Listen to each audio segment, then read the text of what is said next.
3 വർഷത്തെ ഇടവേളകളിൽ ജനിച്ച 5 കുട്ടികളുടെ പ്രായം 50 വർഷമാണ് എങ്കിൽ ഇളയ കുട്ടിയുടെ പ്രായമാണ് നമ്മുടെ ചോദ്യം. അപ്പോൾ നമുക്ക് ഇതിൽ 3 വർഷത്തെ ഇടവേളകളിലാണ് കുട്ടി ജനിച്ചിരിക്കുന്നത്. അപ്പോൾ വർഷത്തെ നമ്മൾ എക്സ് എന്ന് എടുക്കാം. ആദ്യത്തെ കുട്ടി ജനിച്ചത് എക്സ് എന്ന് എടുക്കാം. അതിന് രണ്ടാമത്തെ കുട്ടി ജനിച്ചത് x+3 എന്ന് എടുക്കാം. മൂന്നാമത്തെ കുട്ടി ജനിച്ചത് x+6, നാലാമത്തെ കുട്ടി x+9, അഞ്ചാമത്തെ കുട്ടി x+12 എന്ന് കൊടുക്കുക. ശേഷം ഈ എക്സ് എല്ലാം കൂടി കൂട്ടാം. 5x പ്ലസ് ഈ സംഖ്യകളെല്ലാം കൂടി കൂട്ടാം.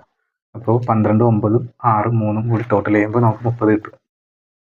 ഇതാണ് ഈക്വൽ ടു ടോട്ടൽ 50 വർഷമാണ് തന്നിരിക്കുന്നത്. 50 ഇവിടെ എടുത്തെഴുതാം. ശേഷം നമുക്ക് എക്സിൻ്റെ വാല്യൂ കണ്ടുപിടിക്കാം. 5x ഈ 30 ഇപ്പുറത്തോട്ട് വരും. അപ്പോൾ 50 മൈനസ് 30. അപ്പോൾ 5x ഈക്വൽ ടു 20 എന്ന് വരും.